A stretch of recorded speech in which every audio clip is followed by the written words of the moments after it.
You are listening to the Life Coach School podcast with Brooke Castillo, episode number 55.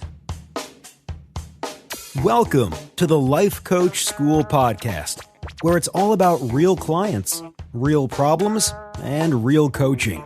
And now, your host, Master Coach Instructor, Brooke Castillo. What's up, everyone? Are you coming in June? I just talked to 5 people in a row who are coming in June, and it gets me excited. I love talking to smart people who are excited and motivated about learning this stuff more. It's so fun. And it's perfect because some of the examples that we talked about today are going to go right into the topic, which is drama. And more specifically, I'm going to call it mind drama. So when we think about drama, when we think about drama queens, when you think about people that are into drama, it's almost like that toxic noise that happens. It's like people are like instigating stories and talking behind each other's backs and making up things to try and create drama where it's unnecessary. And it's so easy for some of us to sit back and say, oh, those teenage girls, they're so full of drama, right? As if we're not. As if we don't have our own mind drama. It's a different flavor, but it's the same drama. Meaning that it's thinking and thoughts and instigating emotion that's completely unnecessary and not useful. So for example, if I come to you and say, oh my God, did you hear that she did this and she likes this boy and this boy doesn't like her? And then did you hear that this happened and then this happened and it was so awful and oh my God, and she, like that's obviously drama, right? But then if I say, oh my gosh, my boss at work is such a nightmare. He doesn't acknowledge me enough. He doesn't care about my work. It's the same. You may have a different voice. It may sound like this, but it's the same kind of drama. Now, one of the examples that I'm going to use today is the example of money because I think it's the most easily instigated drama trigger. I just totally made that up. I don't even know what that means. It instigates us, right, to have drama. I don't know what it is about money, but I'm right in the middle of teaching Master Coach training right now. I shouldn't say in the middle. We just started. And one of the things that we're doing is talking about our financial goals. Whenever you're setting an outcome, it's really important to make it measurable, right? Because when it's measurable, then you can do math. And my business coach is always telling me that everything's just math. And I laugh because I always want to say to him, but what about the drama? Like, yeah, you can do math, but there's all the drama and the disbelief and the doubt and all of that. Don't we want to talk about that? And the great thing about him is he never wants to talk about drama. He just wants to do math. And for me, for whatever reason, it's all about the drama. And I notice this with my students too. So they'll say, I want to make $150,000 a year as a life coach. And I'll say, okay, well, if it was $120,000 a year, that would be $10,000 a month. So what are you charging? How many clients would you have to see? And they say, oh, well, if I see 10 clients, that would be $1,000 per client per month. Okay, so done. Let's just get you 10 clients. That's the math of it, right? But then there's well, I don't know how to get 10 clients and I don't know if they'll want to hire me and I don't know if I'm good enough and I don't know if I can handle it and I don't know, all the stuff that goes on in our minds. I don't know is usually the title of the story. It's I don't know. And we talked about this a couple episodes ago about indulging in those emotions of confusion. But if you just do the math and you recognize that the rest is drama and you skip the drama and you just do the math, then that's how you can actually create the results in your life. The mind drama is what prevents us from accessing our true abundance in our lives. I was just talking about, somebody said to me, well, Brooke, you're just not like normal people. You have a very abundant mindset. You're always thinking in an abundant way. And here's what I think is true. I think, and I just read a quote that's kind of similar to this. And basically what it says is we don't create abundance. Like, think about that for a minute. We don't create it. Abundance is our natural state. What we create are limitations.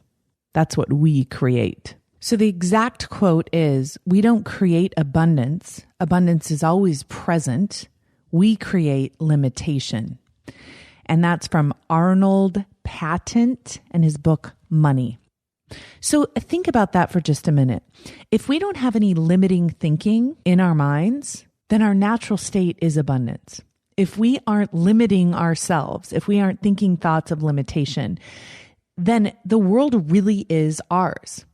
Think about the model. We are creating our results with our thoughts. If that is really true, and it is, then what will we allow ourselves to believe? What is our capacity for having? Because abundance is available. We limit ourselves to the abundance of the world. That's it. If we believe we can have whatever we want, we will have whatever we want. Now, I know that not all of you believe me. And those of you that don't believe me probably don't have much of what you want. But what if you did believe that? Just like go there with me for a second. What if you did believe that you could have whatever you want? So for those of you who really want to have abundance in your life, and you want to do the math of abundance, and you want to be able to see that and then separate that out from the drama, then all you really have to do is reduce the drama, eliminate the drama, and the math does itself. The thing that's beautiful about math is it just equals itself. So the equation for math is 1 + 1 = 2. Now you can argue with it, you can debate it, you can scribble it out, you can cross it out, you can erase it, you can never think about it again. But it's there and it's available too if you want it. The truth of it is available. If you believe in it, it will be true for you. And if you don't believe in it, it won't be true for you. So think about this. Let's, for example, say that you want to make $1 million a year, okay? And you want that to be your gross income. So if you take $1 million, which for a lot of people, that's such a huge amount of money that they can't even wrap their mind around it. But if you take $1 million and you divide it by 12, that's $83,333 a month. So if you look at that per month and then you figure out, okay, so in order for me to make that per month, I need to make $20,000 a week. Okay. Now, how can I make $20,000 a week? And if I can figure that out, then I can make $1 million a year. Okay. So if I have 20 clients and I charge them $1,000 a week, right? Then I'm going to make $20,000 a week and I will make $1 million that year. That's it. Now, all the doubt's going to come up. Oh my gosh, how are you going to charge a client $1,000 a week? That's going to be so hard. No one's going to ever pay that. That's not going to work. All the drama, right? But if you just let the math be the math and you believe in the math and you believe in the possibility of that and you allow yourself to access the wisdom of how that can be done, it will be done. It genuinely will be done. The rest of it is just drama. There are a lot of people who make $1 million a year, right? They make $1 million. They figured out how to gross $1 million a year. How do they do that? First of all, they figure out the math and then they clean up the drama and the math happens. Okay. Now, I know for some of you, even just hearing this podcast is making you have drama in your mind. You're having drama with me. You want to go talk to people about me behind my back, probably. Right? Because you're like, oh, right. Make it so simple. So for some of you, $1 million, maybe you can't even wrap your mind around it. So let's do the $100,000 example. Okay. Let's say you want to make $100,000 a year. Actually, let's make the math easy. So we'll use the example that I used before. Let's talk about $120,000 a year. So that's going to be $10,000 a month. Now, if you have drama about making $10,000 a month, you're going to lose your mind here. And you're going to have all sorts of, I can't, I don't know, and some whining going on, right? You may even tell your friends how it's impossible and create a little gossip drama along that. But if you just let math be math and you think it is possible for me to make $100,000 a year, $120,000 a year, and it is possible for me to make $10,000 a month, then all I have to do is figure out the math and do the math. And I have to keep believing in the possibility of that. Now, for some of you, $120,000 a year is not a lot of money. So there's no drama around that number for you. You just do it. For those of you that there is a lot of drama around that number, you're not doing it, right? So here's what I want you guys to do. I want you to think about the amount of money that doesn't have drama for you, okay? That's just math with smaller numbers. I want you to think about what your mind does when you talk about the amount of money that doesn't bring up drama for you. And then I want you to incrementally increase that dollar amount until you start having drama. And all I want you to notice, you're going to keep the math and the drama separate. All I want you to do is notice how the drama changes. There's no drama, and then all of a sudden there's drama. Now, you want to give credit for that drama to those numbers, but I want you to really think about it.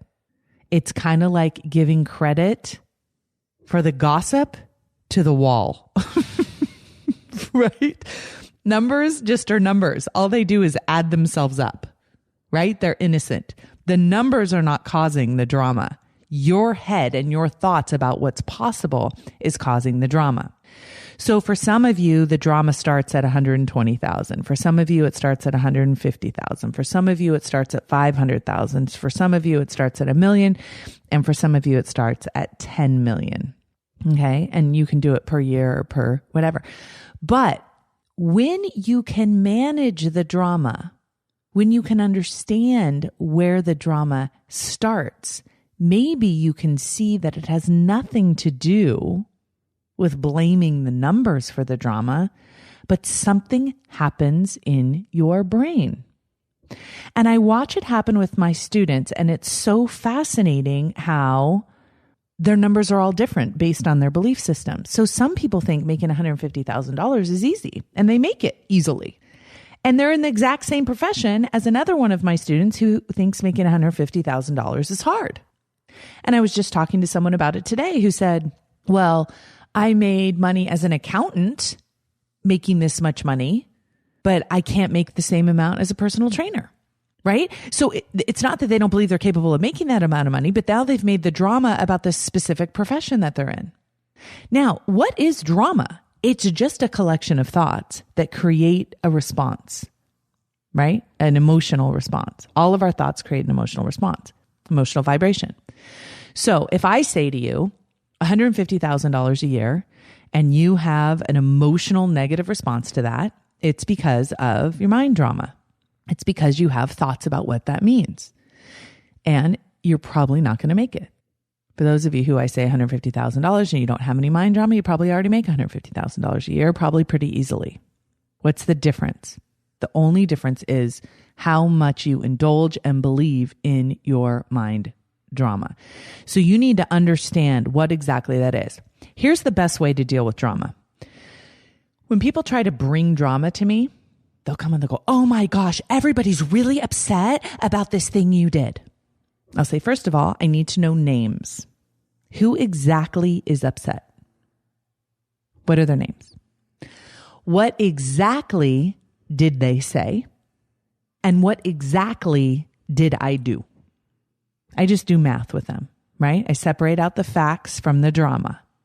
This is exactly what's going on.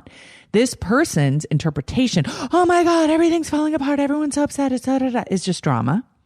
I need to know the math. The same is true with our drama about money, our drama about numbers. There's no reason why $150,000 should freak someone out and not the other person. It makes no sense. It's the exact same number. If it was the number's fault, both people would have the same reaction. They would have the same drama about it, but they don't. They have different drama. So is the drama because of the amount of money, or is the drama because of the person's brain and what they've allowed themselves to believe?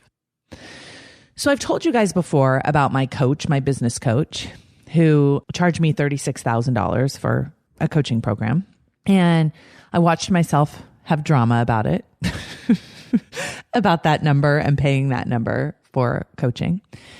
And one of the things that I've thought a lot about is, first of all, I changed the drama to, if you invest in yourself, and you look at it as an investment, then the return on that investment is what matters. The interest you're going to make. So if I'm taking $36,000 and I'm investing it in a company, I'm going to expect, that's an asset that I now have invested. I'm going to expect a percentage of a return. Okay. And so if I think about the $36,000 as I'm investing in myself in coaching, I'm going to expect a return. Well, what I expected from myself is, and notice I didn't say I expected it from my coach.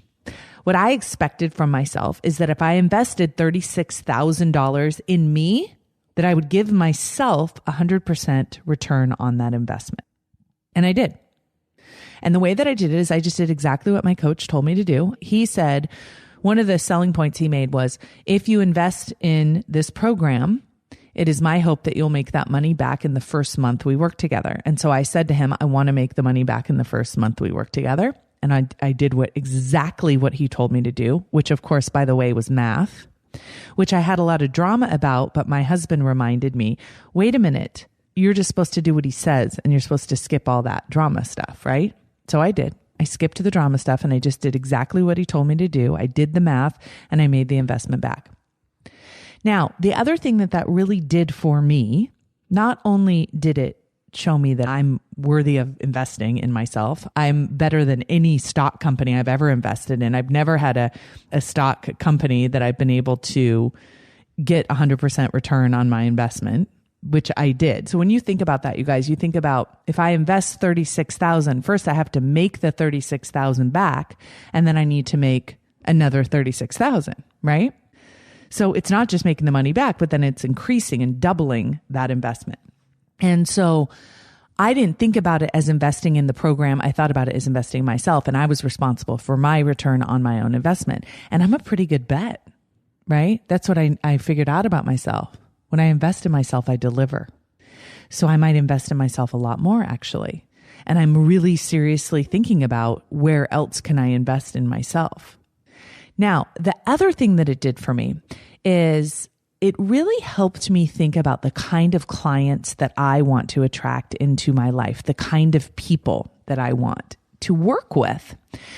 I want to invest with people who want to invest in themselves and want to give themselves a good return on their investment.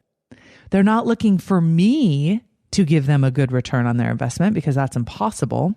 They're investing in themselves. They're not investing in me, right? They're not giving me their money so I can create something for them. They're giving me their money as an investment in themselves. And then they're going to bring the time and energy to produce what it is they want in their life. And that's a beautiful business for me to be in because the potential is huge.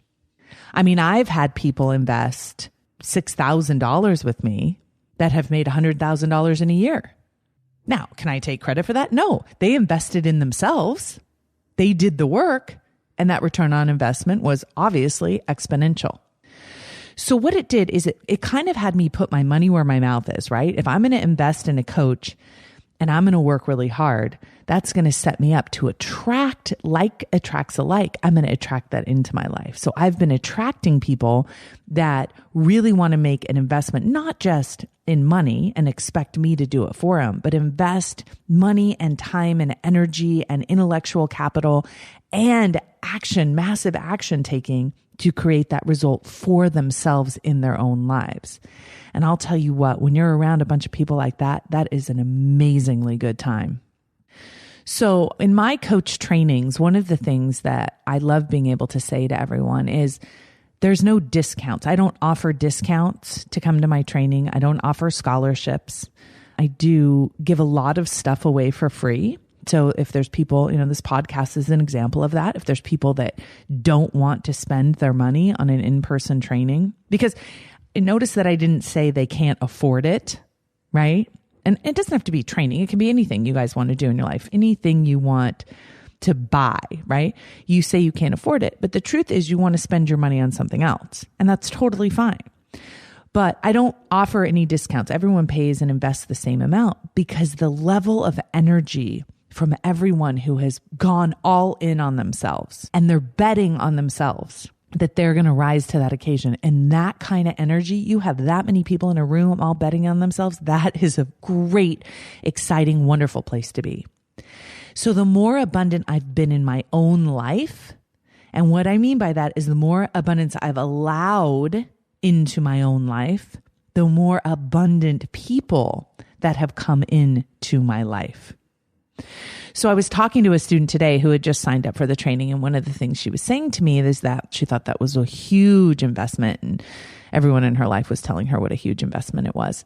And one of the things that I shared with her was that story about my coach and how I kind of had a lot of drama about spending that much money with him. But because of the way and the intention I had behind it, how much that has come back to me in so many ways in the work that I've done. And not just financially, by the way, the abundance mentality that it's created for me. And so I think that you have to remember that when you're in your life is, are you the kind of person? Are you being the kind of person that you want to attract into your life? Are you showing up in that way that like will attract like in your life? Right? And so when I see my coaches or when I see my students either deciding to sign up for a training or deciding to become a coach, I really want them to see that this is math and this is drama. This is your mind drama. And your mind drama, here it is, you guys, like really think about this. Your mind drama is optional. It's a choice. So when you look at what you're believing, notice that that is what you picked off the menu of all the belief systems available to you in the world. Those are the ones you're picking. Now, if you want the results that those beliefs will create, then don't change the drama. But if you want a different result, you need to take a look at it, that collection of mind drama thoughts, and you need to decide, is that what I want to believe? And I'm going to be talking a lot more about this, but here's something I want you to consider. Those thoughts that you're manufacturing in your brain, that you're recycling in your brain, that you've been thinking for so many years, have been giving you the result you have in your life. And if you want to change the result, you're going to have to change those belief systems. You're going to have to change your drama. Now, you can come up with your own beliefs and you can practice new thoughts. But if you really genuinely understand the power of the mind and you understand that without the limitations you are abundant, then maybe you can consider that there are thoughts available to you that you can't even wrap your mind around yet. That there are beliefs of abundance that come from such a deep place within you that you can't even fathom that you could believe them. You may be thinking that $150,000 is a lot of money in your life, and there may be something deep within you that knows 5 million isn't even a start for you in your life. How do you know that I'm wrong? Notice the drama that came up for some of you when I said 5 million. Now, I get a lot of flack because I always talk about how much I love money and I think money's fun. And I love it when I have money. I love it when other people have money. I love it when I see someone in a Tesla. I am so happy for them. But I love money with no drama. Money just is. Let me give you an example. I was driving the other day and I had on a pair of heels, high heels, and I had some chocolate on the front seat of my car that I was going to give to one of my friends for her birthday. It was like a little collection of truffles, and the sun was beating on it. I noticed that the sun was coming in the window and beating on it. So I leaned over to move the chocolate. I wanted to put it on the floorboard. So when I leaned over, my foot with my high heels slipped off the brake pedal. I didn't even feel it slip off. So I rolled into and crashed into the car in front of me. Now, we were at a stoplight, so it wasn't like I was crashing into them, but it was jarring. Now, here's the bad news. The bad news is it was a $57 Chevy. And it had a ruby red paint job and red interior, and it was a convertible, and it was a couple. I think it was a Sunday afternoon.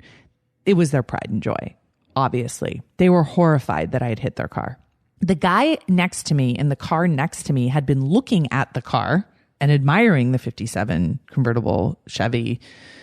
It wasn't a truck. It was a sedan looking thing. I know nothing about cars, which of course I'm sure they were mortified. The guy next to me was so upset about me hitting their car. He was losing his mind. What the hell's wrong with you, lady? Oh my God, I can't believe what the hell's wrong with you? Screaming at me. So here's what happened with me. I had no drama about this. My foot had slipped off the brake. I certainly hadn't hit their car intentionally. It was a mistake, and I would be happy to pay them to have their car fixed. So we pulled over. They were very shaken up, and I asked them, are you okay? And they were okay. They weren't hurt in any way. The impact, because we had been stopped, hadn't been much, but they were much more concerned about the car, right? They didn't see if I was okay at all because they were so upset about the car. And I just said, I'm very sorry. I'm happy to pay you for whatever the damages are.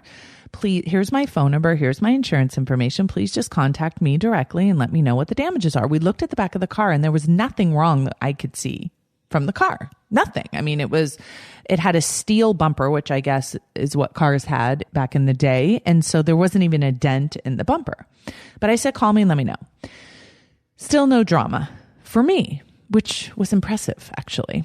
But I saw myself thinking like there's no reason for me to get upset about this because it's not going to serve any purpose. There is no upset.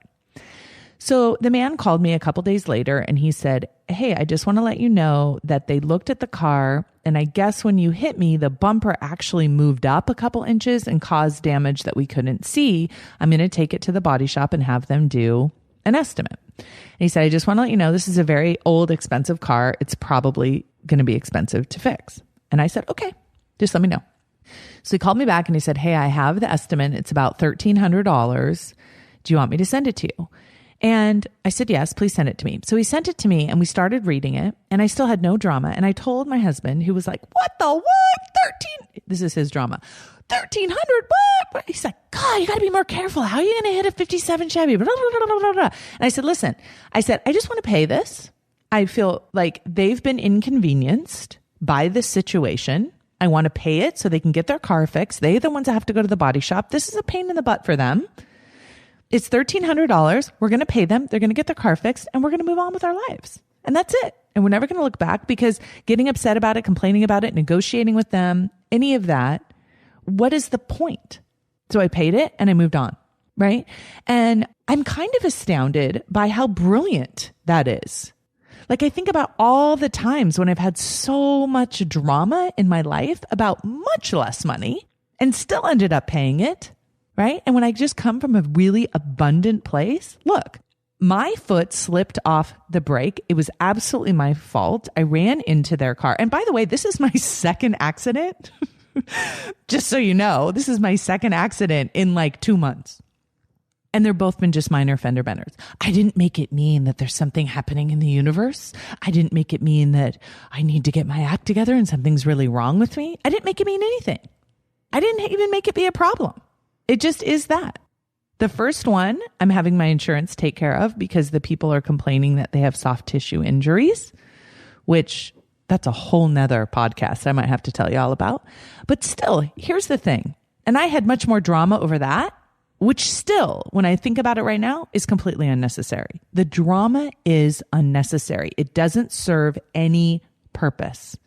Now, just because you don't have drama doesn't mean that you necessarily pay. It doesn't mean that you necessarily don't pay, right? But whatever you do, you just do it without all of the upset and worry and freaking out. I was able to say to him, I'm very sorry for the inconvenience. I'm very sorry that you're even having to deal with this. And I'm sure it was very upsetting to you because I can tell that you love your car. And I just paid the bill, period. And that's the end of it. And because I come from an abundant place financially, I'm not worried about the money part of it at all. And because of the way I handled it, I actually believe that that money will come back to me in spades. So I want you to think about where you have drama, especially when it comes to money, that isn't serving you, and see if you can at least delay your drama for a higher amount of money in your life. The amount of money is neutral. You get to pick when you start having drama. And whatever number that is that you start having drama will be your salary cap, wherever you start having drama. So the more you can work on raising your drama to a higher level, meaning a higher number, the more money you're going to make. I dare you to test me on this. I dare you to make more money. Not because you need the money, not because you're greedy, not because you want it, not because you love it at the expense of other people, but just because you love the idea that you can create abundance in your life, and it's kind of a fun game to explore. Do it for that and get rid of all the issues that everyone's taught you that you should have around money, and just enjoy it. You can help a lot more people in a lot bigger way if you have more money. So if that's important to you, I dare you to raise your number and to create a higher number of when your drama starts. Let me know how it goes in the comments. I'll talk to you guys next week. Take care. Bye. Thank you for listening to the Life Coach School podcast. It would be incredibly awesome if you would take a moment to write a quick review on iTunes. For any questions, comments, or coaching issues you would like to hear on the show, please visit us at www.thelifecoachschool.com.